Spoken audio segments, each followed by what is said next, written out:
নমস্কার, আমি Susmita. Village cooking channel রাধেতে সবাইকে স্বাগতম। আজ আমি আপনাদের জন্য নিয়ে এসেছি দারুণ একটি রেসিপি। আর এই রেসিপিটি এতটাই সহজ আর এতটাই মজার, বাড়িতে যে কেউ খুব সহজেই বানাতে পারবেন। চলুন দেখে নিই আমি কিভাবে এই রেসিপিটি বানাচ্ছি আর এই রেসিপিটি বানাতে কি কি লাগছে চলুন দেখে নিই। মাত্র কয়েকটি উপকরণ দিয়েই বানানো যায় এই রেসিপিটি, আর খুবই সোজা। একবার দেখলে আপনাদেরও বানাতে ইচ্ছা করবে। এখানে নিয়েছি একটা সিদ্ধ আলু। আলুটাকে আমি আগের থেকেই সিদ্ধ করে নিয়েছিলাম, আর এবার গ্রেটারের সাহায্যে গ্রেট করে নেব। এটা আপনারা হাতেও ম্যাশ করে নিতে পারেন। একটু লক্ষ্য রাখবেন এর মধ্যে যেন কোনো দলাভাব না থাকে। আমি খুব ভালো করে আলুটাকে এটার সাহায্যে গ্রেট করে নিয়েছি। আর এখানে নিয়েছি কিছু রসুনগুলোকেও আমি খুব ভালো করে গ্রেট করে নেব।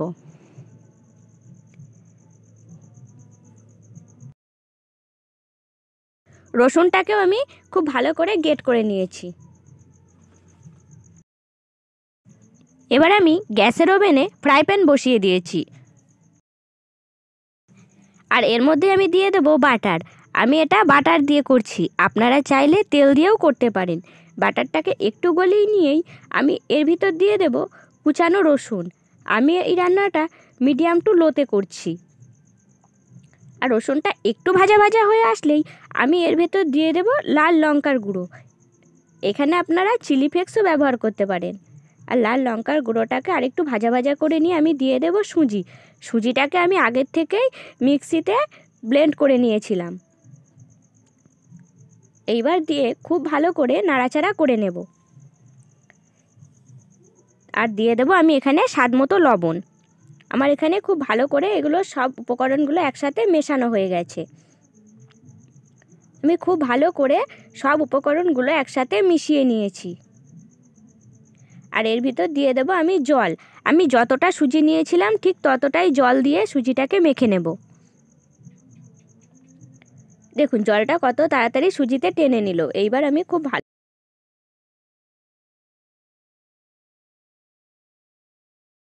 সুজিটা আমার বেশ ভালো করে মাখানো হয়ে গেছে।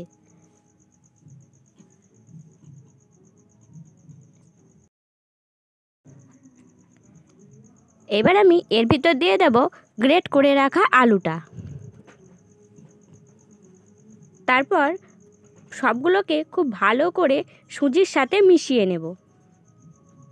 এখানে একটু সময় নিয়ে সুজির সাথে আলুটাকে মিশিয়ে নিতে হবে। খুব ভালো করে মেশাতে হবে। আমি খুন্তির সাহায্যে খুব ভালো করে সুজিটা আর আলুটা একসাথে মিশিয়ে নিচ্ছি।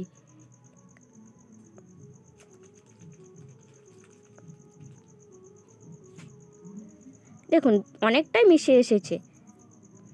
একটু সময় নিয়ে এটাকে মেশাতে হবে। আমার পুরোটা মেশানো হয়ে গেছে। এবার এটাকে ঠান্ডা করে নিয়ে আমি একটি পাত্রে ঢেলে নেব।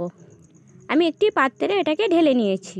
এবার এটাকে হালকা একটুখানি প্রেস করার পরেই আমি 3 চামচ কর্নফ্লাওয়ার।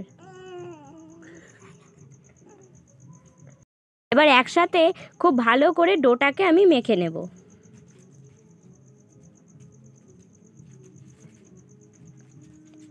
এখানে যদি ডোটা একটু নরম থাকে তাহলে আপনারা এখানে কর্নফ্লাওয়ারটা আরও 2 চামচ বাড়িয়ে নেবেন। আমার এখানে ডোটা প্রায় রেডি হয়ে গেছে। এবার আমি ডোটাকে দুটো ভাগে ভাগ করে নেব, আর রুটির মতো দুটো নাচি করে নেব।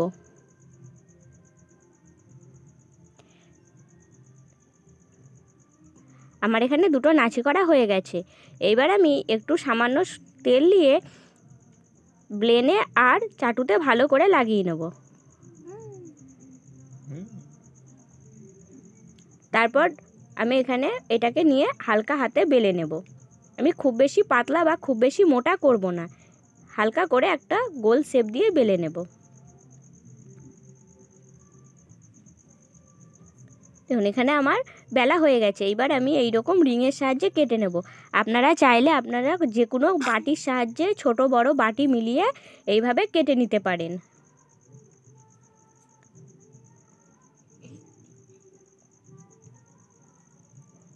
দেখুন একটা একটা করে আমি পুরোটাতেই এইরকমভাবে কেটে নেব।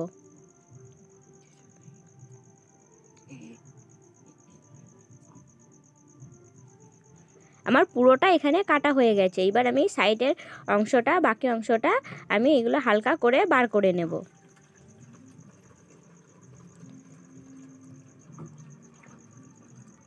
আমি ভিতরেরগুলোকেও বাদ দিয়ে নেব।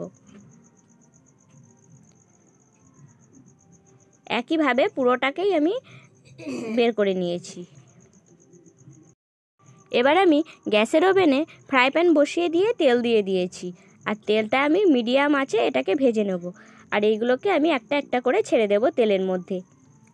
আমি পুরোটাই মিডিয়াম টু লোতে এগুলোকে ভাজবো। এক পিঠ ভাজা হলেই আমি আর এক পিঠ একটা চামচের সাহায্যে হালকা হাতে উল্টে দেব। দেখুন এক পিঠ আমার বেশ ভাজা হয়ে এসেছে। এবার আমি আর এক পিঠ আস্তে আস্তে উল্টে দেব।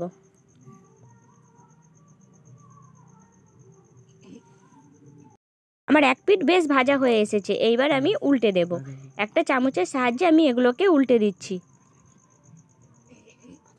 একবার হলেও বাড়িতে বানিয়ে দেখবেন, খুব মজার এটা, আর খেতেও বেশ ভালো লাগে, আর খুব সহজেই বানানো যায়। আমার এগুলো বেশ ভাজা হয়ে এসেছে। ভিডিওটি ভালো লাগলে অবশ্যই লাইক করবেন, আর আমার চ্যানেলে নতুন হয়ে থাকলে চ্যানেলটি সাবস্ক্রাইব করার অনুরোধ রইল, যাতে করে আমার নিত্য নতুন ভিডিও সবার আগে পৌঁছে যায় আপনাদের কাছে। এগুলো আমার বেশ ভাজা হয়ে গেছে। এইবার আমি এগুলোকে একটি পাত্রে তুলে নেব।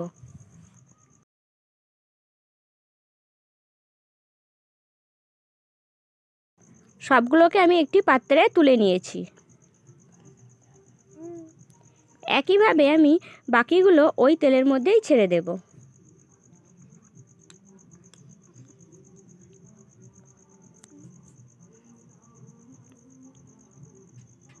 আমার এখানে সবগুলো ছাড়া হয়ে গেছে। এবার এক পিঠ হলেই আমি আস্তে আস্তে উল্টে দেব। খুব সহজেই বানানো যায় এগুলো। এগুলোও সব ভাজা হয়ে গেছে। এবার আমি তুলে নেব। আমি একইভাবে সব তুলে নিয়েছি।